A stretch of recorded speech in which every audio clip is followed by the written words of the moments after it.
Shabbat Shalom, everyone. So I'm going to begin with a statement you might or might not at first relate to. Sharing is difficult. And if you've ever spent time with a toddler, you know that sharing has to be taught. And much to probably the disappointment of preschool educators everywhere, sharing is difficult even for adults. Because when you teach sharing, you realize that inherent to sharing is the giving up of a certain amount of control. And in order to give up control, you have to be willing to be vulnerable. And the only thing that stands up for that vulnerability is the hope that you will establish trust. And, for better or for worse, we, all of us, adults, and certainly the characters in the Torah and the stories that we've had up to today, struggle mightily with that work of establishing trust. And in fact, instead of going towards vulnerability, the Torah stories that we've had substitute another mechanism, which you can also see play out in toddlers. And that is being bigger than, stronger than, better than. And through that supremacy, that hierarchy, having control. That is inarguably a way to deal with the fear that you might not get what you need, that you don't want to share, and so you rule, you conquer. Up until this moment in our Torah, we've had the stories of struggle over this need, this desire to be in control. We had, most recently, Jacob and Esau have a sort of denouement in their story that more or less seems to come to a conclusion when the family, which at this time is still small, though it's been promised that it will be a great family, the family seems like it breaks in two, and Jacob flees his ancestral house, leaving Esau behind, and going in the direction of his mishpacha, his broader family, his extended family, where he hopes he'll find some amount of safety, if not peace. So it would seem that we kind of haven't resolved this tension between who will be in charge, who will be the inheritor of this house that Abraham has initiated and Isaac has continued, and more or less, Jacob and Esau have fought, and it seems Jacob has prevailed, but it's a tenuous kind of prevailing. Because Jacob still doesn't really feel like the owner of those blessings. He's still uncertain about his own worth. And that's where we find him at the beginning of our parsha. And the shift in our parsha the focus in our parsha shifts away from this kind of continual sibling rivalry between brothers and towards a new kind of rivalry between sisters. Rachel and Leah are really the center of this parsha. And I want to posit that although on the surface it seems that they too play out this strife and this striving, that by the end of their story, a new idea emerges. That we're not only left as humans to struggle over who will prevail to create hierarchy, but actually to work together to collaborate might be our most godly act as humans. So let's look at the story of Rachel and Leah, which begins by pitting them against one another in no uncertain terms. It seems like the table is set for them, just like Jacob and Esau, to be siblings who will be rivals. In the same way that Jacob and Esau are described as having sort of conflicting characteristics, they look different, they have different interests. Esau is a man of the field and Jacob is a man of tents.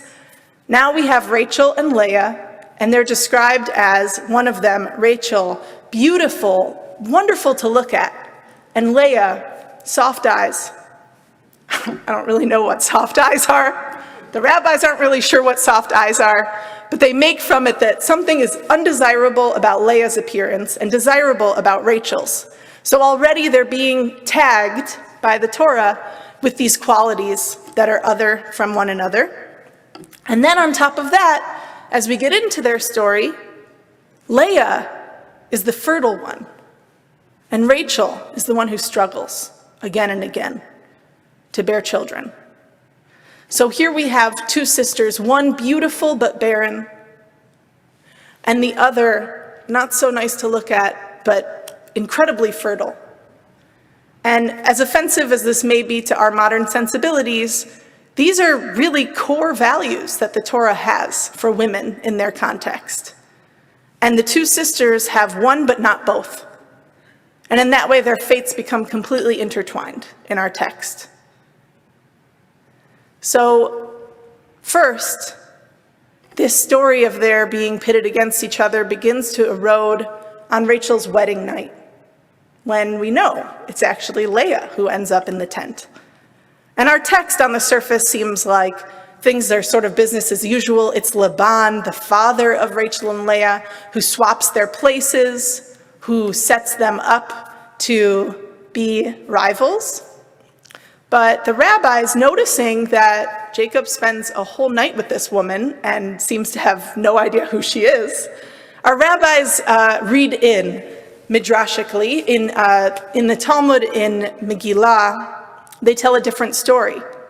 That actually Rachel and Jacob had made a series of elaborate kind of signs that they would use on their wedding night, knowing that Laban was going to try to make this switch. And that they would communicate through these signs, and thus Jacob would know that it was in fact his beloved Rachel who he was with, and not Leah, the older sister, who Laban wanted to marry off. But Rachel, in a moment of compassion for her sister, teaches Leah those signs. Already an act of collaboration in the face of what could be contention. Now, the contention doesn't go away. I mean, anyone who's ever lived with competition knows you might overcome one struggle, but it comes back again and again. And the same is true for Rachel and Leah. They fight, they try to win, they put their own nursemaids up for the same fight that they're in themselves. And then there's another episode of collaboration, this one happening after Leah has already given birth to 4 sons and Rachel to none. And they have this moment where Reuben goes into the field and finds mandrakes. Now mandrakes they're real, but they have like a very mythical narrative attached to them. They're thought to be an aphrodisiac and also a promoter of fertility. So in the mandrake, we have 2 keys to Rachel and Leah's identities. Rachel, the beautiful, Leah, the fertile, come to an agreement that they will swap mandrake for Jacob. And in doing so, as my teacher, Rabbi Amy Kalmanovsky, so smartly intuits, they actually swap these divine gifts that they've been given. All of the sudden, Leah, the not so beautiful but fertile, has this aphrodisiac in her power. And Rachel, the not fertile, has this fertility giver, bringer in her power. So they conspire together in a way that sets them towards in the direction of working together. The last instance where the 2 of them work together comes towards the end of our parsha, where Jacob is about to leave the house of Laban, And interestingly, he turns to Rachel and Leah and says, "What do you think? New? Can we leave?" And the text actually shows Rachel and Leah answering him together. V'ta'an Rachel v'Leah v'tamarna, and the two of them, Rachel and Leah, answered as one, "Yeah, I think it's time to go." Now this is really notable because up until this point, as we played out, they've been going back and forth over whether or not they're competitors or sisters, partners. And in this act, they actually agree to move all of the wealth that has been building in their father's house, in the house of Laban, and to move it away from their ancestral home and into the home of Jacob. So this pivotal moment in our text actually, I want to say, lays the groundwork for what comes next. Because up until now, we've had the stories of the patriarchs. We've had Abraham and Isaac and Jacob, these kind of enigmatic figures through whom the house of Israel will be built.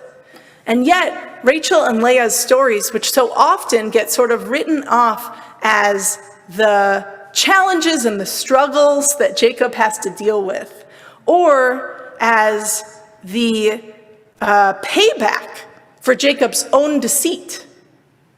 Jacob, remember, himself swapped places. And so too, he experiences a swapping. But what is so insightfully noted about their narratives is it's not just that the two of them are punishments for Jacob. They actually set our inheritance as Jewish people, as human beings, on a new course.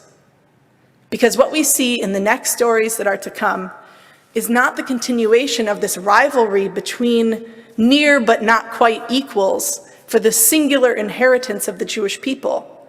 Rather, we start to become a collective who struggle together. And in that way, the story of Rachel and Leah really becomes our story, because we too reach in that challenging place to get beyond the challenge of vulnerability, to reach toward trust and have honesty in our relationships. That, we say, that's a religious life, to try to live those good midot, those good morality, those good morals, and not to live actually like the patriarchs who strove with one another in so many ways.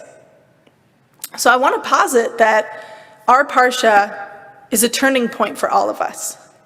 And the blessing and the invitation that Leah and Rachel bring forth, though they themselves continue to struggle, as we all continue to struggle, is that we might look among us and see, where have we fallen into this very human trap of seeing competition where there could be collaboration, where there could be trust? And can we remember, just as they work hard to remember, just as their children will struggle to remember in future parshiot, that the work of being human and living with the God of Israel is to reach for collaboration and trust, and in that to find hope for our people. May it be God's will. Thank you.